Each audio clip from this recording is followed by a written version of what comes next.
My name is Mubarak, and you're watching Voices of the Culture on Amani Productions. The president of the RCL of the Free State. Yeah. How did you do it? I feel like I need to elaborate on what the position is a bit first. Yeah, elaborate what the position is all about. I'm not the president of the Free State. No shit. Yeah. What I am is I'm the president of the Circuit 4 schooling system. Mm-hmm. That's basically my own schooling system. I'm the president of that schooling system. Mm-hmm. I'm also the president of my schooling district, Thabo Mafutinyana district. Mm-hmm. Then, through all of those lower positions, I got given the opportunity to be the president of the Free State Provincial RCL. So that's my main position. I'm also an honorary member of the provincial SGB, but that's just because SGB goes hand in hand with RCL and the Principals Association. Yeah. That's Mount 4. Yeah, I told you. What I really wanted this episode to be is like a glimpse for like kid in grade 7. Like I have a sister starting grade 8 this year. Yeah. Like I really wanted to portray this excellence. I really wanted to give kids a rubric, you know? Yeah. So it's like, what is even the RCL to begin with? Like, can you explain leadership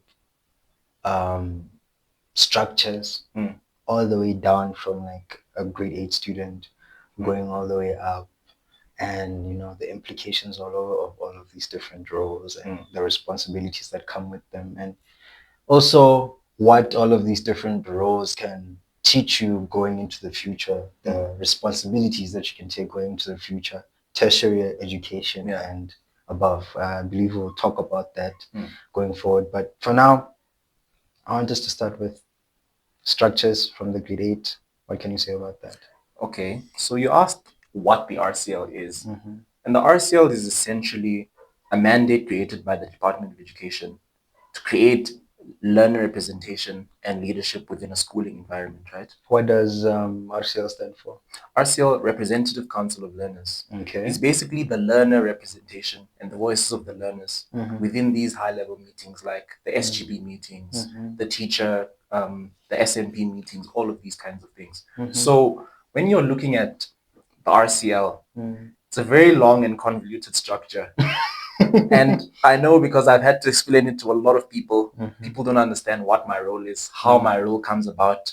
So it's very, very good that I get a chance to shed some light on how it works. Usually, forgive me for butting in, but like the last time that we literally spoke about any leadership structure was like back in primary school. And like we knew the leaders, the prefects. It's not like that, man. So like, can you explain in those terms? It's kind of similar to that. It's kind of similar to that. The way it works, in its simplest essence, is each grade has a group of representatives. Okay. Class reps. These class reps can be elected as RCL members. So a grade 9 can be an RCL member, grade 10, grade 11, grade 12. They can all be RCL members. That's the lowest level of this sort of totem pole that I'm on, an RCL member within a school. Then according to the SA Schools Act of 1996, Section 11 and I call him Obama. This is not Mubarak. This is Obama. According to Section 11, each school has a president, a secretary, a deputy president, a deputy secretary, a treasurer, a PRO, and some additional members. Okay. So now the most important part of this part, all of them have their own roles, but the most important ones is the president and the secretary, right? When you're going to high levels of the structure, the president and the secretary are the representatives of the school. So when they want to elect the circuit president and the circuit RCL, what they do is they call all of these presidents and secretaries from their respective schools. We gather in one place. We give some words of motivation on why we should be elected as the representative of our circuit. And then all of us essentially vote for someone. So all of this structure that you're speaking about is within the students. It doesn't include the teachers. No, it doesn't include the teachers. Okay, So the okay. teachers leave the room while we're busy having our elections. Okay. It's our own elections. There's only one. Yeah, there's only one official that's busy making sure everything is going on as it should. So we elect a circuit RCL. That circuit RCL also consists of a president, a deputy president, a secretary, deputy secretary, treasurer, PRO, and some additional members.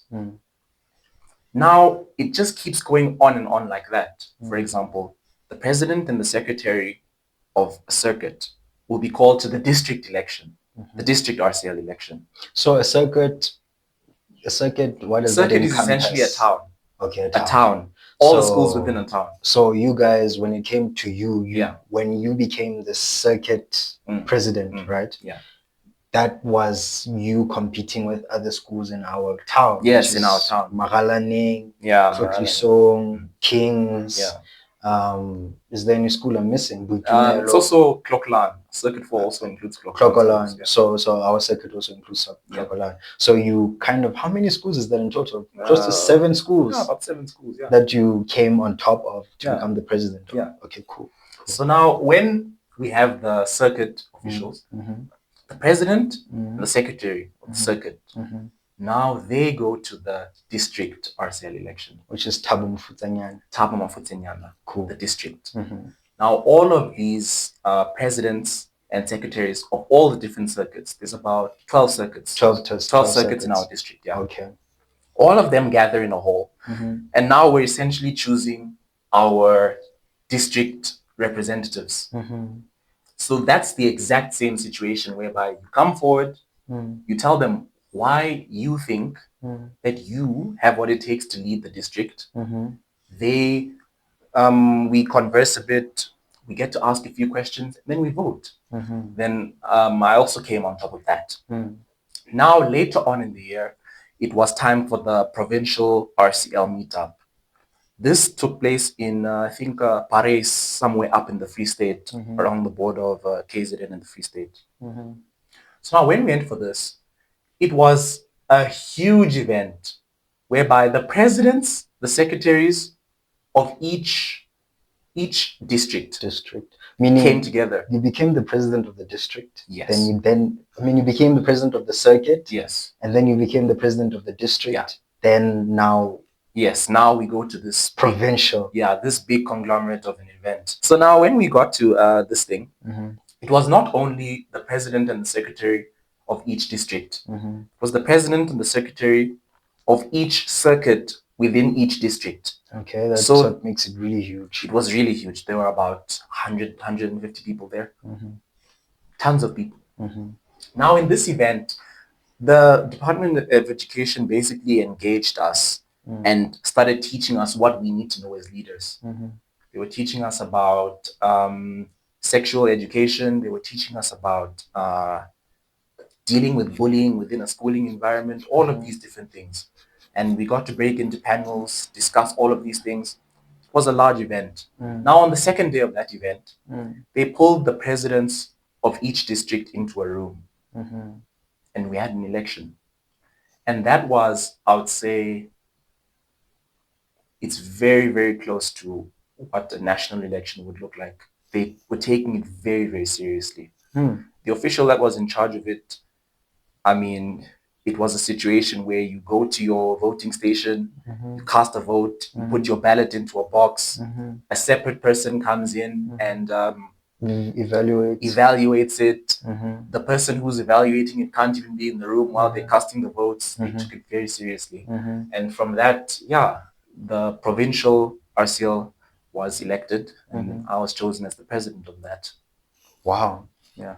So I'm guessing at this event where you had all of this panel discussion and the Department of Education basically engaging you guys, it was a matter of them teaching you a whole lot of skills and bringing you guys with a whole lot of bullet points to go and enforce back home. Right.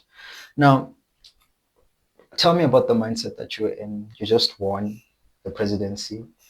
You're back home. At home, you're head boy in your own little school. What are the responsibilities looking like? Because, once a soldier goes up in rank, there's more responsibility that he carries. Yeah. So how is it coming back home and like, wow? Well, the day I won the election was a very, very surreal experience. We'd been voting for the entire election process took about 4 hours. So we were in a room for 4 hours. We got to know each other really well. And then you'd just been elected as a district official. Now, I was immediately told that I had to prepare a speech because we had an inauguration event the same night whereby the Department of Education representative for the entire Free State was in attendance. I had to prepare a speech. I gave a speech. All of us recited the pledge for the provincial RCL. Okay. And I came back to Vicksburg. Everything was normal for a while because it was holidays that time. Then, we started having meetings with my fellow council members. And I have to say, my council members, they're really amazing. No way. They deserve to be there. No way. Yeah. No way. They're great. No way. Free State slept on. Schools, scholars from Free State slept on. I can't imagine a council of serious students in the Free State. All of them were serious. No way. The secretary, the deputy secretary, the deputy president, our additional members, all of them were working so hard to actually make this a success. Because when we got home, it wasn't like there was someone above us who was telling us what to do and delegating us jobs. You're at the top. We had to come together ourselves and say, look, guys, we're not going to waste this opportunity that we have.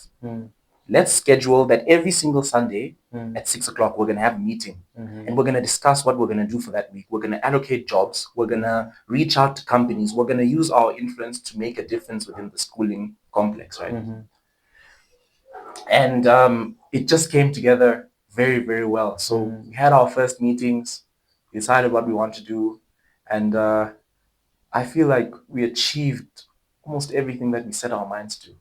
So you didn't really feel a whole lot of overwhelm in all of this because it's your matric year. Yeah. You have your finals on your back. Yeah. Now it's all of this responsibility. What are the mind state that you're going through?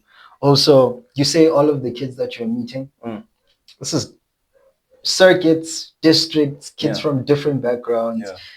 Smart kids, I'm presuming. Wasn't there any imposter syndrome? I want to get what your mind was like dealing with all of this before we get to the achievements. Everyone was very confident in themselves, and that made it very easy for us to do what we were trying to do. Everyone knew their skills. Everyone knew why they were elected. So when it came to giving someone a job to do, there's nothing like they come back to you the next week and they say, oh, I had an exam, so I had to prepare, so I couldn't do. Everybody does their job. There was no excuses. There were no excuses at all. Everyone does their job. I do my job. We come together at the end of the week and we made some change. So it was just a well-oiled machine, I would say. Honestly, just a well-oiled machine. Beautiful. Now talking about your achievements. Every task that you set your mind to, you achieved? Let's say 92% of tasks that we set our mind to, we achieved. Is there any disclosure in those tasks, or are you keeping it's not a mafia situation that's going on. We're glad to mention it. Give us some of the most notable achievements that you've had. Okay, so one of the first things that we did was, since we realized that now at the bottom of an email we can put representative of provincial RCL, president, secretary, whatever it is, and then we put our name there. We started reaching out to all of these different companies that you know now, ShopRite, Checkers, Woolworths. All of these companies have their community outreach programs, right? So we started writing emails to them and reaching out to them to try and the glare from the sun is ruining it. Before the lighting decided to be the lighting, because the sun is the sun. Sun is the sun. we had to stop and recalibrate. But as we're talking about, we're talking about your Achievements. Yeah, achievements. Yeah. So yeah, continue with your achievements. So we reached You out to put letterheads, Yeah, yeah, secretary. yeah. Yeah. we put these letterheads out, Mhm. and we sent all of these emails out to these household brands that you know and love. Mhm. ShopRite, Woolworths, Mm. all of these large companies. And we were basically asking them for aid because there's some schools within our province, the Free State, where there's no feeding schemes. Even if there are feeding schemes that are paid for by the department, you see a lot of situations where the food is not very up to par. So we wanted to try and alleviate that, and we're reaching out to these companies to see if there was anything that they could donate. And we got tons of responses. Tons of responses. I can tell any aspiring young leader that the first thing that you need to do is you need to ask the question. Because if you don't ask, the answer is always no. You mustn't think that if you reach out to one of these big companies, they're just gonna blow you off and say, "Who is this kid? Why is he reaching out to us?" I feel like that's kind of one of the things that we have to realize. And I'm sorry if I racialize this a bit, but like I feel like even like black kids a lot, we don't really sit down to try and understand the structures, all of the bureaucracy. True, bureaucracy can be like a huge setback or pullback. But one thing I'm realizing is like all of these organizations are comprised of people, right? So as you said, you're out there, you're writing all of these emails, you're reaching out, and they're people. They see the cause that you're fighting for. Yeah, genuinely, and they resonate with that. But what you said about leadership structures, bureaucracy is so important, so incredibly important. It's important because at the end of the day, the common phrase, rules are meant to be broken, but at the end of the day, rules are supposed to be there. If there was no rules, society would be a free for all. It's even evident within my role. You can say this, right? I'm the president of the Free State Provincial RCL. I would often get messages directly from students. A student might be having a grievance with a teacher at their school, or the principal is disturbing them. It's not a dire issue. It's just some friction that's happening. Now I'm getting a message as the president of the Free State, and I'm busy hearing about this issue that they're having in their schools. And I'm like, wait a second. Have you spoken to your circuit president yet? Remember I mentioned the circuit president is the first rung of the ladder. Have you spoken to him yet? And they'll be like, no. Have you spoken to your district president yet? They'll be like, no. I'm going to fix the issue, but next time remember that you can't go to the top. Just like I can't go directly to the top. So you can't go to the president. There isn't a president. No, I'm not talking about the president. Remember, the provincial RCL works hand in hand with the Department of Education. So I have access to all of the circuit managers, all of the district managers, and I have access to the provincial head of education. I can't go to the provincial head of education immediately when I have an issue. He's going to refer me back down to the ladder. He's going to say, go and speak to the district manager first. I'll speak to the district manager. He'll say, speak to the circuit manager first. Then you can escalate it from there. You need to start at the bottom and then progress upwards. Before we talk about the responsibilities that you have, right? Wait, what about the achievements? I was mentioning achievements. Oh, you didn't finish on the Yeah, I wasn't achievements. finished. Yeah. Okay, now let me let you finish on the achievements. Okay, before we so move to this question. we reached out to these companies and we got great responses. Now, the next thing that we really wanted to do was we saw that Mandela Day was coming up. Okay. So we wanted to do something across the entire province that tackled a critical issue that the learners were facing, or a critical issue that the Department of Education had identified that was something that needed attention and needed awareness. The main topic of our provincial meetup was actually gender-based violence and how it's becoming an issue. It's something that was highlighted heavily. So then we said, now Mandela Day is coming up, and it would be a very, very good opportunity for us to raise awareness of the situation and try and come up with a catchy campaign that people won't forget to try and raise awareness of gender-based violence within the province. So we basically came up with this plan where we had boys just in the color red or pink. We had girls wearing blue or it was blue. Then we sent out a standardized speech that we wanted the president of each school to read to their learners, covering the topic of gender-based violence. And we asked each school to please make some posters. You know those protest posters that they make? That's a cheap thing that they can do. They just take some cardboard, right? Say no to gender-based violence, and they sent us a picture of it. We received all of these pictures from all of these schools, and we realized that we had amazing engagement. There was even a school somewhere in the province whereby they started burning tires. I messaged the guy. I was like, "Wait a second! Stop. Yeah. They burned tires." I was like, What are you guys "Whoa, doing? what's going on here?" And I was like, he was like, Yeah. "Oh no, it's a controlled situation. The teachers know about it, and it was well organized. It was just one tire." And I was like, "Yo," because I mean, I'm into this RCL stuff, but I'm not going to Robben Island for anyone.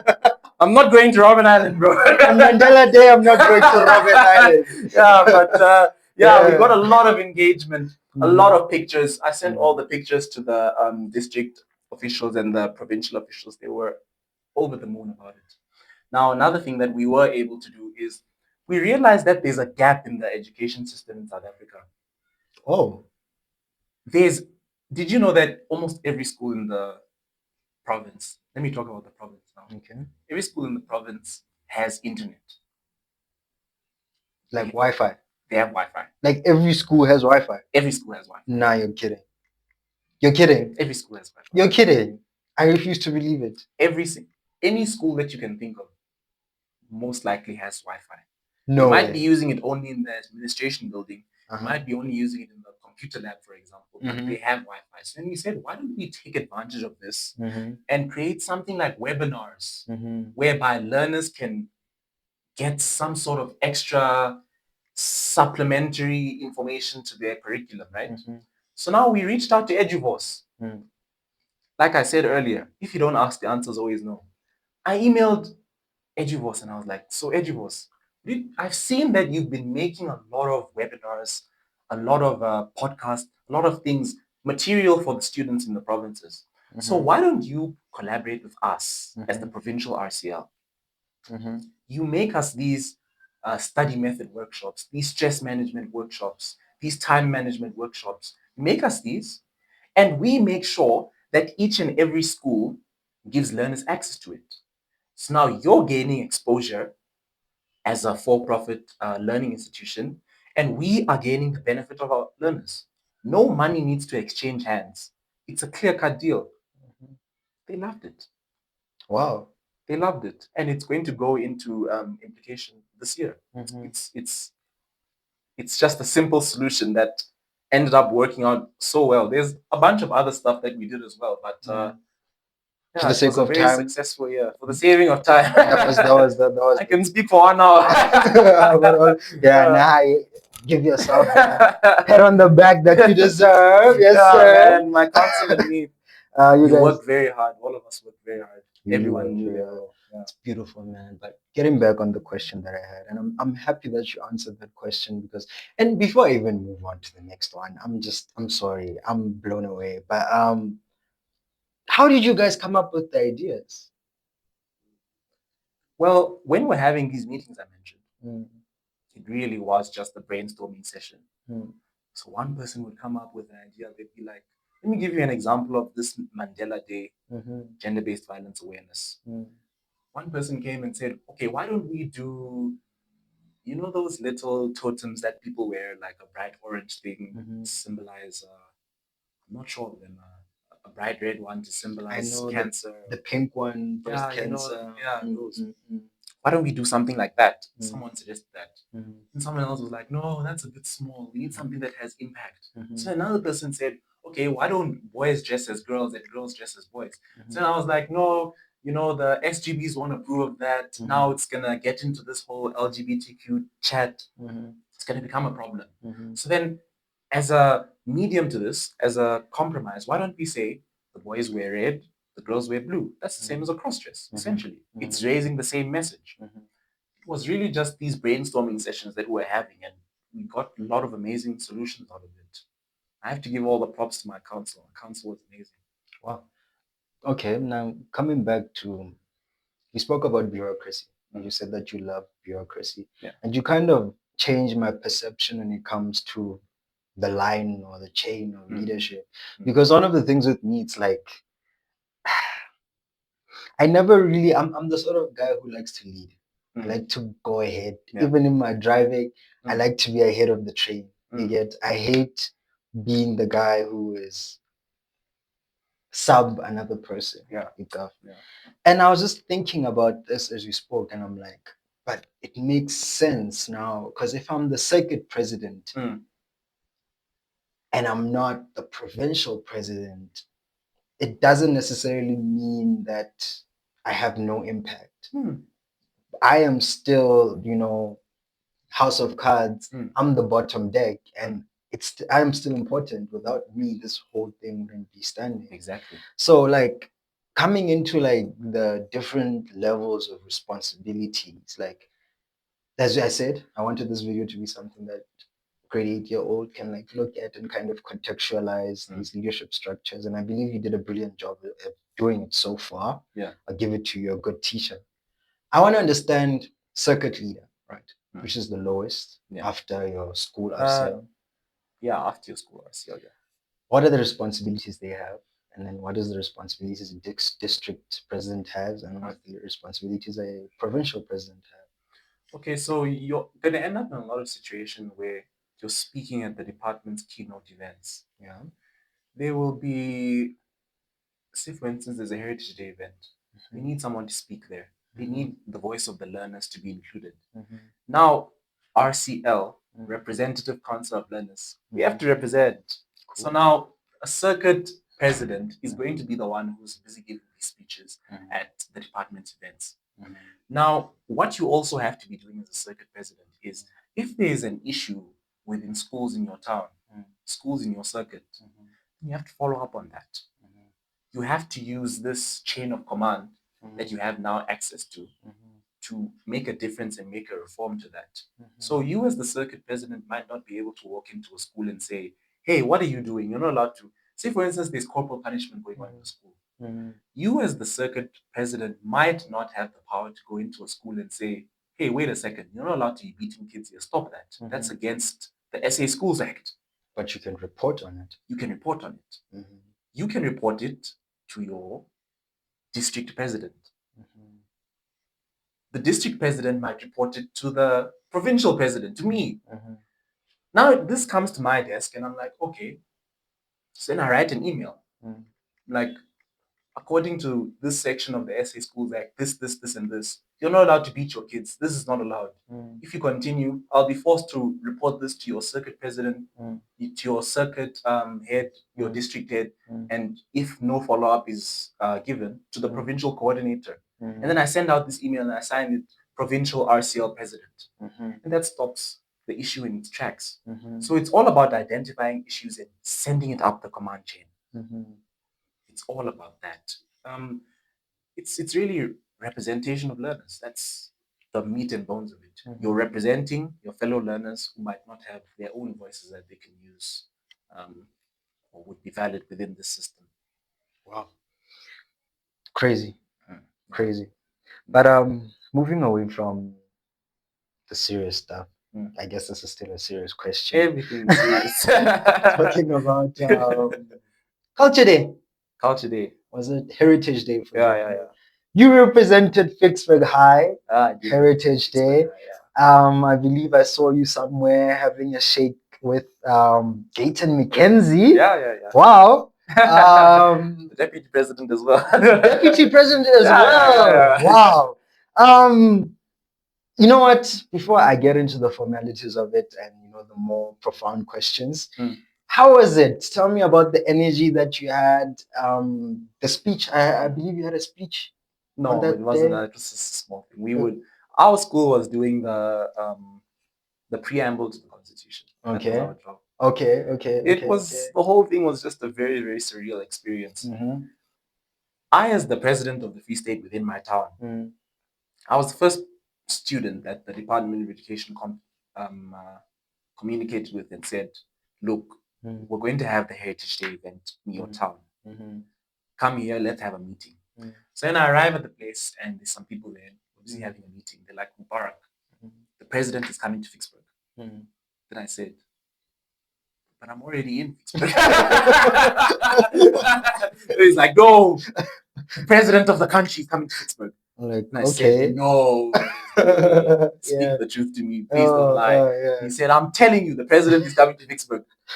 I said, nah, I see you. I told Where are the that- cameras? I told that district official, you're lying. There's no way the president is coming to Vicksburg. So then he picks up his phone. He makes a phone call. It's like, I have the president over here. He's busy saying that the president isn't coming to Vicksburg. The president is saying the president is He's saying the president isn't coming. He calls this guy, puts it on loudspeaker for me. So the guy's like, oh no, it's actually not the case. The president isn't coming because he's out of town, out of the country on some other business. But the deputy president is going to be there. Yeah, wasn't he at the G20? Yeah, the G20 he was at the G20 summit. He was at the G20 time. summit. So then he says, no, but the deputy president is definitely going to be there. That's when I realized, wow, this is actually this is real. This is real. So then I basically did my small part, which was just gathering the people who are going to be reading the preamble. Preamble has a lot of languages in it, so we had to cater for that. And then we went to the event. We were in attendance, and the nice thing is they gave us front row seats right in front there, Right in front of everybody. right in front of the action, in front of the stage. SABC, everybody saw you. So now we were busy listening to all the speeches, and it was very nice. But the previous day, we had gone there to rehearse for the preamble. And the event organizer came and he was telling us how we're going to do it, how we should ignore the cameras. We just need to act natural.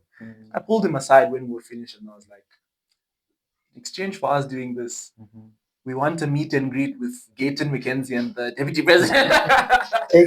We want a meet and greet. You miss 100% of the opportunities. Like I said, if you don't ask, the answer is always no. Yeah.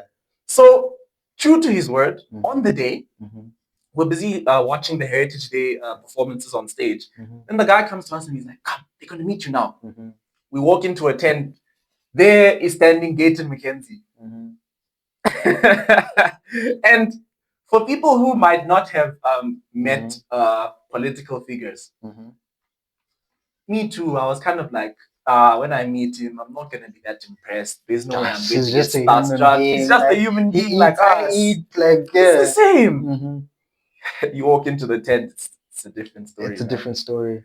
Tell me about his aura, because his aura is incredible. Thinking about it, right? The amount of tenacity, the amount of will force and willpower it takes to be able, like the story of Gayton McKenzie, he was once like in a prison. You know, he was once a gangster.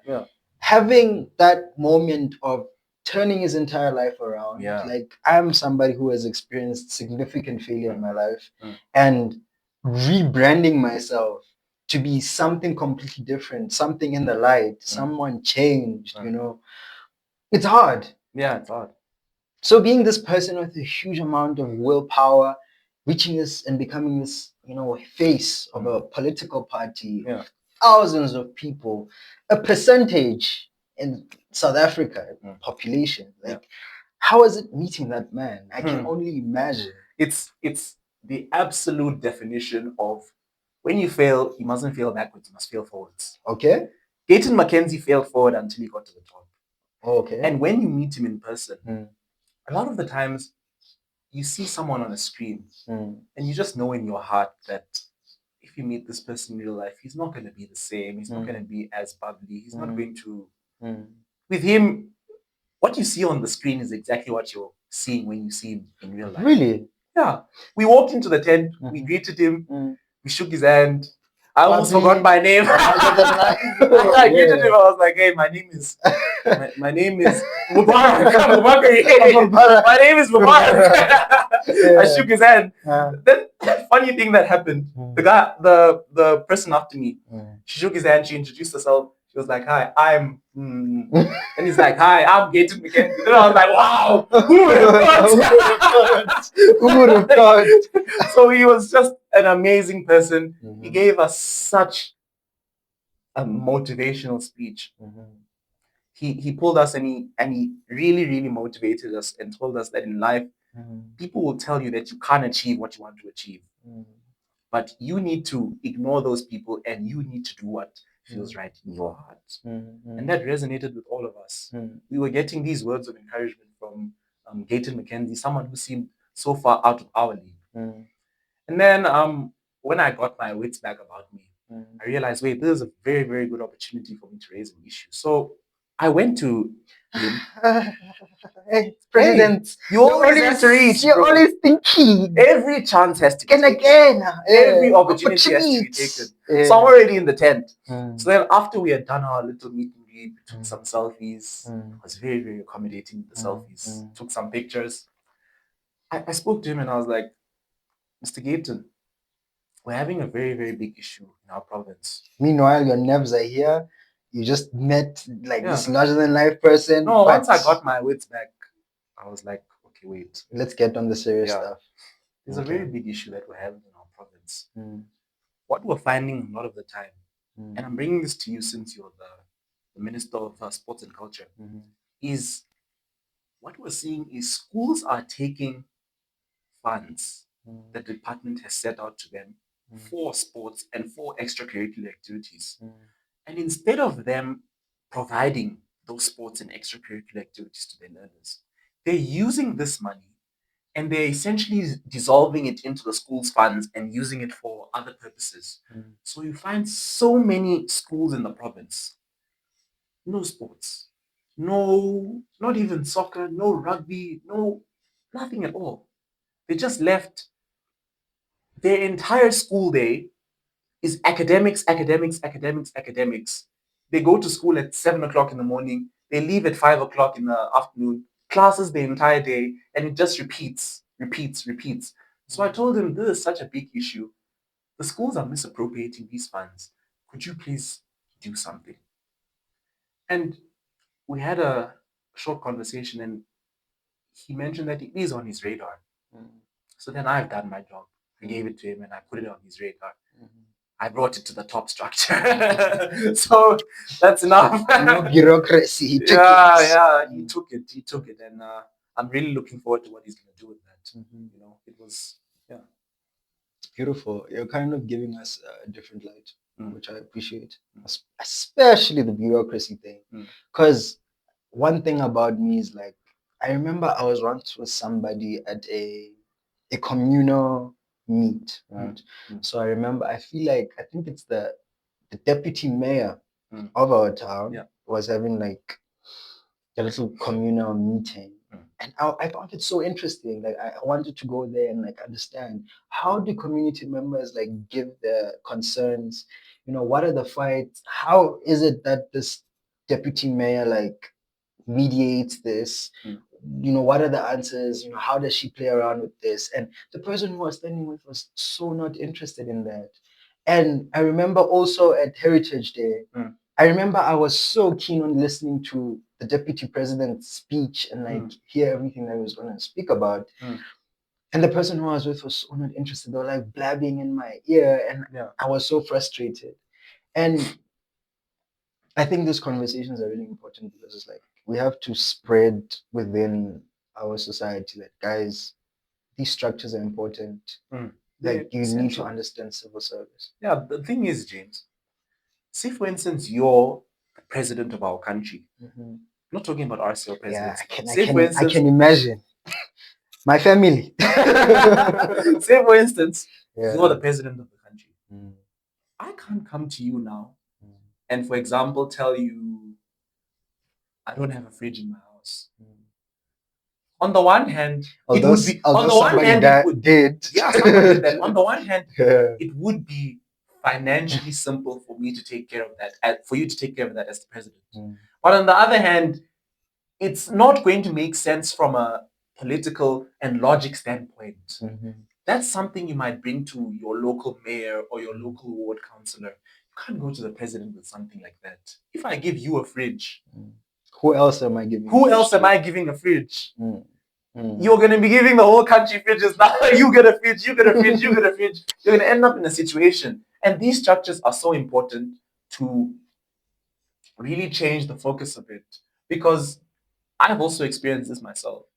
when you're looking at something at a chessboard Mm. from the top, Mm. you're looking at every piece, everything is there. Mm.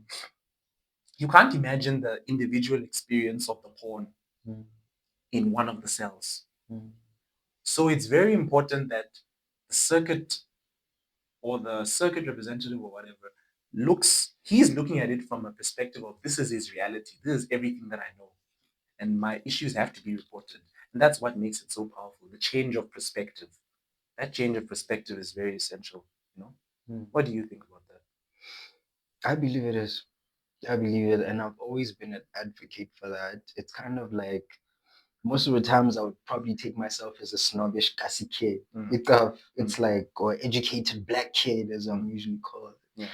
Like, I've always found these things very, very important, even though it's things that the layman doesn't really want to understand. Yeah. At the end of the day, there's still some issues that, are not really the best handled in our community. So I can understand why people kind of are not having the best regard for politics and structures and all of that.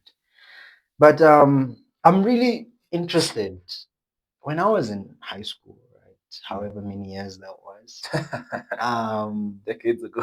decades ago, man. Like, kind of what did you used to say to me back then? Moses was in my yearbook. Mubarak, dog. I'll never forget that. Hey, right. But yeah, I was also part of those, yeah. And I was super excited to hear about the structure that you climbed up because I never knew that it was even a thing. It never existed for me. It never existed in my perception. And mind you, I was in the RCL from like grade 9, every single year consecutively. Metric committee, and then I got RCL. So I never really heard about all of this. Yeah, the thing about it is it's a bit of a new structure. It's so new, in fact, that this entire thing technically isn't stipulated within the SA Schools Act yet. Just of yet. Just of yet. So it's kind of still in the experimentation phase. It's in the experimentation phase. Last year, 2024, was my first year doing this. And I dominated at it. But there were people there who had been there 2 years before, 3 years before. This is their third year coming to the provincial meetup. And I'm shocked. I was like, I didn't even know these things existed. There were grade 8s there, there were grade 9s there, grade 10s there. In fact, I'll tell you this, the president of one of the other provinces that we met at the national RCL meetup, she's in grade 9. You had a national RCL meetup? Of course we had a national RCL meetup. Of course we had a national RCL meetup. Of course. She is in grade 8 or 9. And she's the president? She's the president of a province, yes. The tenacity. The tenacity, yeah. So there's no one who can sit and think that they can't achieve something. No matter your age, you will be given an opportunity to shine.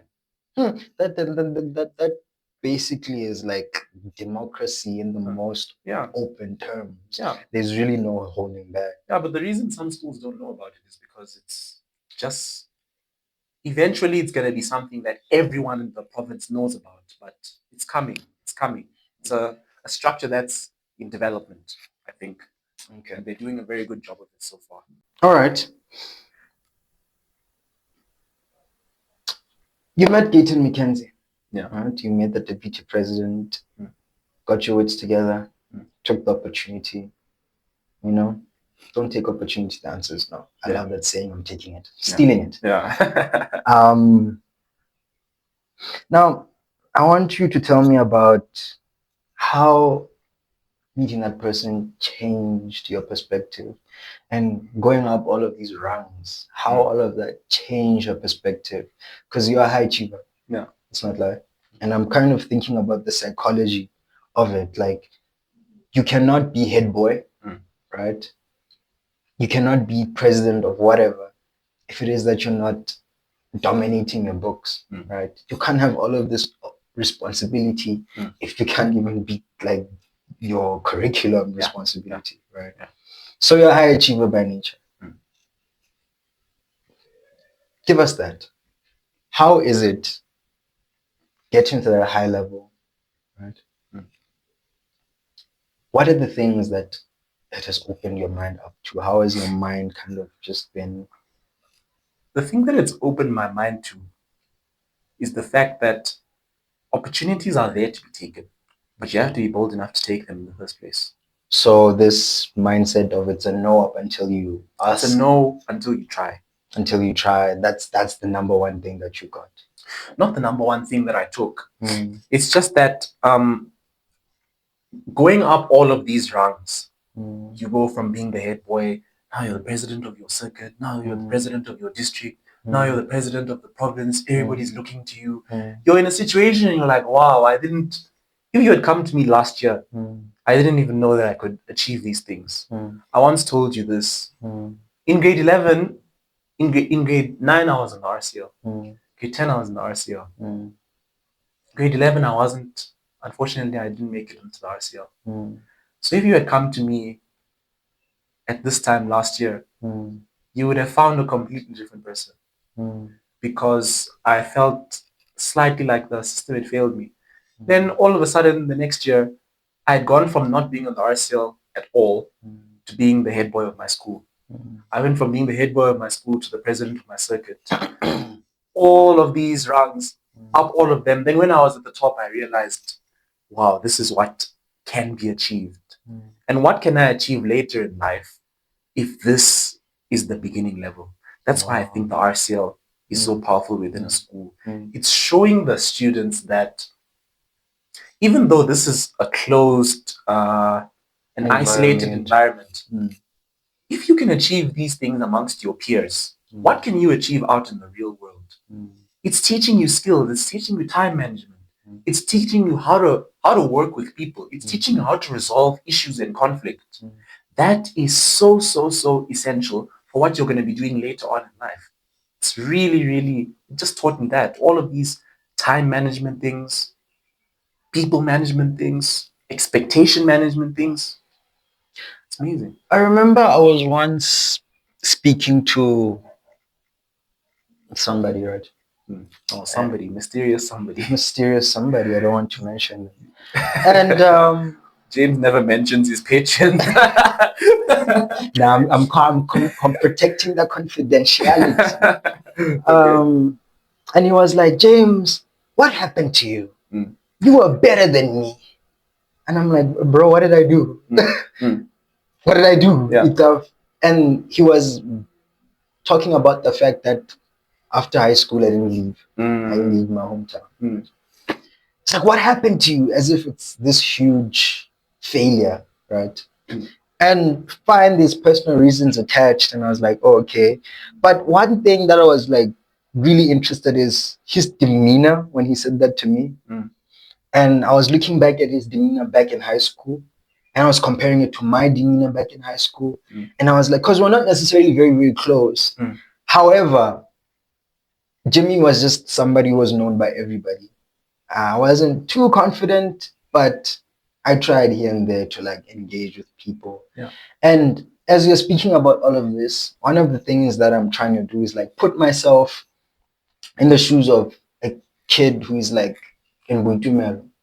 A high school very far away. Like it must be the last high school that you can picture in Vicksburg. And no shade on Buitumelo, right? But like they're really at the back. Yeah. Right? And kid from there, not amongst everybody, meeting you, right? Quintile 4, right? I believe they're Quintile 1 government school. We're not getting the same standard of education. Yeah. And this is just unfiltered. Yeah. Right? Some things for you is kind of second nature. Your tenacity is second nature. Some of the things in you don't even question, right? You just do it. For the person who's like from high school that's low performing from the back, who is aspiring for the light, they might meet you and it might just be like imposter syndrome. And like, how is it that you incorporate those people? Because it's like, if you're a leader, you kind of have to look for those who are like, they have the light. And I've met so many people. This is the main reason why I've created this platform. Yeah. I've met so many people who have so much light, but they don't even see it in themselves. Like I have a 2-minute conversation with you and I'm like, you're really, really like scared. You don't hold yourself in high regard. Confidence is not there, but you have so much light. I see your talents. I see it in you, man. I see the God in you. Yeah. How do you accommodate for those people, right? Or how do you consider those people? Well, the first thing that you said is you mentioned this guy who, I don't know, did he go and study in university or something? Yeah, He left. He left. The thing about that now, everyone has a different story. Yeah. Your story might not be a direct equivalent to someone else's story. The universal bane of mankind's existence is that when we're looking at someone, you see the choices that they made and not the options that they had. You see the choices they made, you don't see the options that they had. Or the things that they were fighting against. The things that they were fighting. They might have been generational curses within their family that they're trying to... Oh, wow. What happened? Battery died. I'm so pissed. No, this one is the one. Yeah, but yeah. They might be... We'll just continue. There might be generational curses within their family that they're fighting. You don't know about it. So it's a very, very low IQ thing for him to now come back and say something like that. Very, very low IQ, I feel. And what you're mentioning about these schools that are let down, it's a serious concern that keeps me up at night. There might have been someone in a school far better qualified than I am for this position. But he never got the chance to do it because his school might have been letting him down. Or he might have let himself down and not had the confidence to step out and say, I can do this. I am enough. So I would just tell that person that you have to take the first step to build up your confidence. It's a tricky thing. In primary school, I really, really wasn't a confident person. I'm not gonna. I used to. I feel primary like school. You were coming up. Yeah, I was coming up. Primary school, grade 8, grade 9. I was not very confident. But the thing about confidence is it's a fake it till you make it situation. And I'll tell you why. The more you fake being confident, the more you start internalizing it and believing that you are actually confident. Your mind can't tell the difference between you pretending to be confident and you actually being confident. So eventually it internalizes that notion and you become a confident person who can articulate his thoughts clearly. I would say that there are a lot of schools that really are letting their students down. One of the biggest issues that I face most of the time is you get to a school, there isn't even an RCL. The way the RCL is supposed to be is there's supposed to be an election and RCL members, grade representatives are supposed to be voted in and there's supposed to be almost no involvement from the teachers unless they get a vote. Now you get to some of these schools, the teachers pick their pets as the RCL members and they say, look, you guys must listen to this person. That's not how it's supposed to be. What about if the next president of the Republic of South Africa was within that classroom and he wasn't even given the opportunity to learn what he's capable of? It's a huge issue. And the only solution to that would be schools trying their best to give learners every opportunity they have or they can get to succeed. Whether it be succeeding through extramural activities, that's another thing. Extramural activities, not being in school, is so problematic to what you just said. If I'm a student who is bad at math, I'm bad at physics, I'm bad at life science, I'm not good at the academic side of things, but I might be good at chess, I might be good at running, I might be good at shot put. My school doesn't have any sports at all. I won't even know my potential until I'm far too old to compete in any of these multinational events. So it's all about building up your confidence first and taking every opportunity that your school gives you. And the school should be giving you that opportunity in the first place. So what I'm deducing from what you basically said is, you said fake it till you make it. And for me, I feel like that's my personal story. I might have a disagreement with you there. I feel like it's it's not necessarily fake. I can understand the psychology behind it, but for me, it's not necessarily fake it to make it till you make it. For me, with all of the challenges I've experienced, one thing that I can relate to people is it's a matter of if you don't bet on yourself, who will? Yeah, Right. So that's the main reason why I'm like kind of fighting with you and talking about fake it till you make it, because it's like, as I said, initial velocity before a plane takes off. It needs initial velocity before you need a catalyst if we're going to take it to chemistry, right? I need to believe in myself. I need to love myself. I need to care for myself before the rest of the world does. Right? So, what can you say to that's the main reason why I'm fighting. What, fake it till you make it? Fake it till you make it. I'll say this, James. The most confident person that you meet, he still has doubts. He still has all of these things going on in his head. Say, for instance, you go to meet, it's a political figure, a prominent political figure. And he comes, he walks into the room, and you just think that he's the most confident person that you've ever met. He obviously has no doubts whatsoever. Meanwhile, in his head, there's so many things going on that we're not privy to. It's just that he doesn't show it on his face. His confidence comes from the fact that he is not showing his insecurities on the outside. And that can sometimes be more comforting to the people watching him than him actually having confidence. So, is that what you're doing at these rallies that you go to? Like, you wouldn't necessarily show to the people that I am shit scared or I'm confused. Some of these situations are quite precarious to be in. For example, there was the inauguration of the provincial SGB. That was some months back, right? I get an email and I'm invited to this inauguration. And I'm told that it's going to be taking place in Paris, so they're going to take me to Paris. I must bring my whole council, and we're going to be there as the only students that are in that room. Literally the only students in that room. In there was all of the circuit officials, all of the district officials, the provincial coordinator, and the MEC of Education herself was there as well. The MEC of Education, her right hand. It was an extremely prestigious event. And now I get told, Mubarak, you're on the lineup. You're on the lineup here, you're speaking, you're giving a speech. So now, can you imagine the nerves that are going through your head? You're one of perhaps 8 learners at this event and you have to give a speech. There is no person who would not be stressed about a situation like that.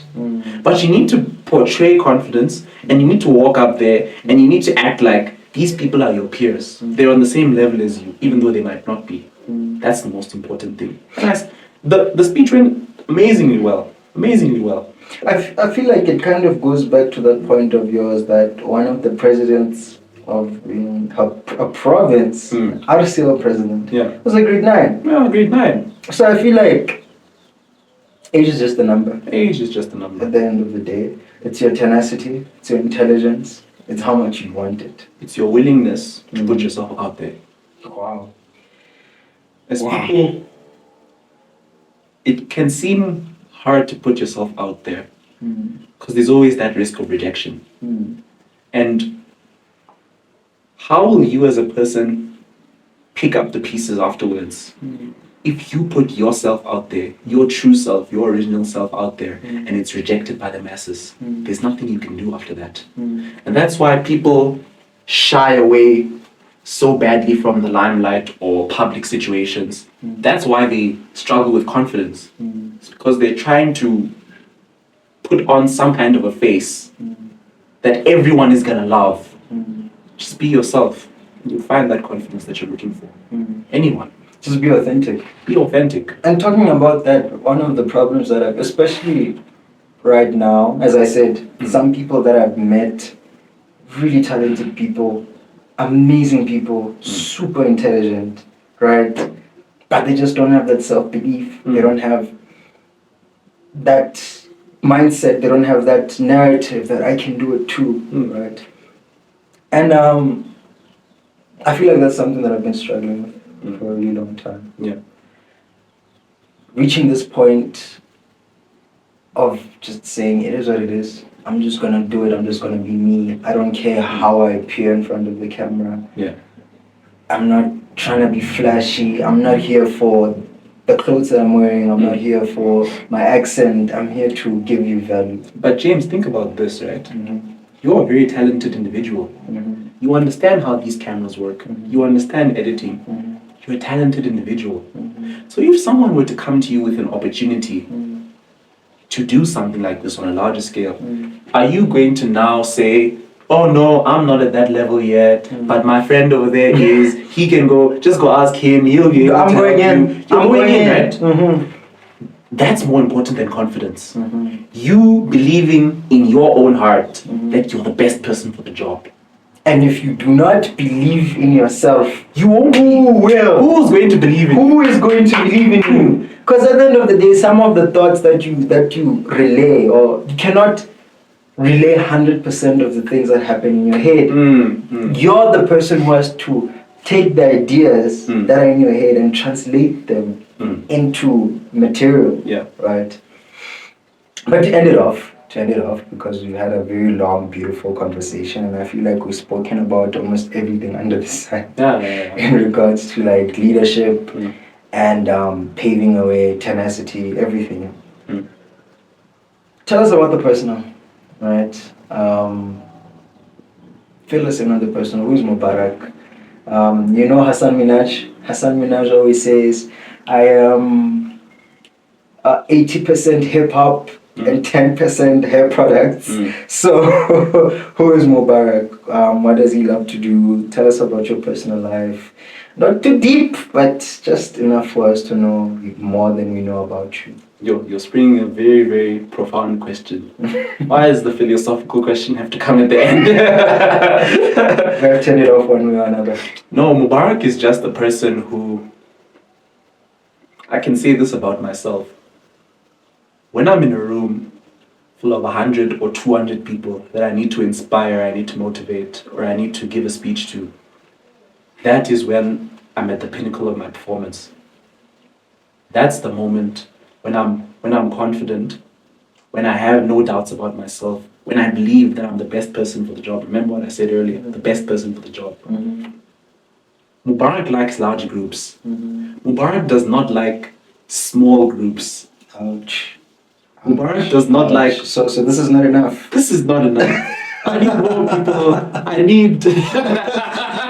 I need a panel. Yes. Mubarak works at the pinnacle of his performance when he's in a large group. I've always noticed this. Sometimes I might come to school in a slightly bad mood, or I might not be feeling at the top that day. I'll meet with my friend group. I'll start speaking to them a bit. We'll start joking around, just like that. I switch to being, the real me comes back. But besides that, I'm just another matric. I love video games. I love reading books. What are your topics? That I read about. I love young adult fiction. Okay. Love sci-fi. But in later years, I started realizing that it might not be a good idea for me to still be the kid in the bookshop that's going straight to the young adult section, straight to the teen fiction section. Let me look at other genres. Got really into philosophy. Got really into self-improvement. Got really into the financial intelligence books. So I kind of vacillate between those two, the improvement part and the entertainment part when it comes to reading. I guess Jordan Peterson says it's about finding, your weight and carrying it. Give us the top picks, man. Don't run away from the question. What are your top picks that you can give the kids to read? Topic that I can give the kids to read? Top picks. James, what? Book titles. Authors. You forget that in our generation, the TikTok generation, the attention spans are gone. Man! I don't even think people are going to be able to reach the end of this podcast. Attention spans are gone, but And you can for see the it. few, for the few. And not for the few, for the majority. And you can see it. If you're someone who's very focused, you can sometimes look into someone's eyes and see when they've lost focus. Stuff, yeah. You can see it. I'll be having a conversation with someone and he'll be using his phone, for example. He'll be texting someone and I'll be talking to him. I'll speak to him. He'll be looking at his phone. He ignores what I say. He doesn't hear any of what I said to him. Then he'll look up and be like, huh? Meanwhile, I'm sure you're a multitasker, right? I'll be sitting, most nights you'll find me on the one side I'll have a podcast open, on the one side I'll be doing some work on the computer over here, on the one side I'll be playing video games. I'm doing all of these different things at the same time. Keeping track of every single one. Keeping track of every single one of them. So obviously you have to realize that attention span, something has happened to them. And it's our generation. So in terms of For the topics, few of us who still have normal attention just spans. read anything you can. Reading Okay. is so important. Alright, so you're not gonna give any titles. I won't give a specific title, no. Just No read. others. So you're keeping the intellectual scoop to yourself. I read a lot of controversial authors, James. Very, very, I'll just leave it at that. I read a lot of very, very controversial authors. A lot of them go very deep into the dark psychology of the human mind. And I just don't think that books like that are something that people should be getting into. I mean, I'm not gonna bash you. If you're somebody who is a leader, even if you're not a leader of anything, since now 2024, I believe you're looking at life, and we'll talk about that. Just somebody who has forevision or foresight, you constantly have to be feeding the mind with different perspectives. perspectives, and which is something that I don't believe a lot of people appreciate. Yeah, readers are leaders. You know, That quote wasn't just something that your grade 5 English teacher was telling you so that you do your homework. It's actually true. important. Where else are you going to get the vocabulary that you need? Where else are you going to get the different perspectives on life that you need to be able to lead someone? The thinking, I always tell people, if you're going to read an author, don't read an author for his content, read an author for his thinking and the way he's solving the problem that he's fixing for you. That's a soundbite. Exactly. That's a soundbite. It's not even that, man. I'll say this. Reading builds vocabulary in a way that TV shows and stuff don't really do. When you're watching a TV show and they're busy using high-level forms of language, you can kind of pick up what a word means through the actors' movements, through the context of the show. But when you're reading a book, you might get to a point where if you don't understand what this word means, you don't understand the context of the entire scene in your head. So now you have to go and look up the word, and now you can add this to your vocabulary. And most of the time, That was an advantage. vocabulary is also important because you can use one word to summarize an entire concept. Yeah. Which people don't realize. Like, the more we read, the more we're able to understand more and more complex things. But we're digressing. Yeah, we're not digressing. We're supposed to be ending the episode, Mubarak. Tell me about where Mubarak is going to go from here. The sky's the limit. Wow. That's all you're saying. That's just something that people say to avoid the question. I'm getting into. I'm trying to go and study, go to university. A lot of people were. I kind of felt the pressure that a lot of people wanted me to go into a political space because they saw the success that I had with the elections, the voting, the RCL stuff. They said, "Why don't you go into politics? Do something like that." And you strike me as somebody who was like the only realistic person there. From what I heard, there were some leaders that were promising some crazy things. No, some people were promising some wild stuff. I actually didn't want to go this far. I wasn't going to. And then I heard some of the people's. They had long prepared speeches, long pages and pages and pages, very long. They were busy reading them for us. And now they were like, I'm going to increase your school's pass rate and I'm going to make sure that the Free State is at the national awards and I'm going to fix substance abuse at your school. I'm like, wait a second. Are you telling me that you're going to come to my school and you're going to be giving us extra classes or how is this? A lot of false promises were being made. So I just came forward as someone putting their best foot forward. I said, I'm not going to lie about anything. I'm not going to sugarcoat anything. I'm just going to tell them that I'm going to use my ability within the best of my capacity to achieve learner representation of assets.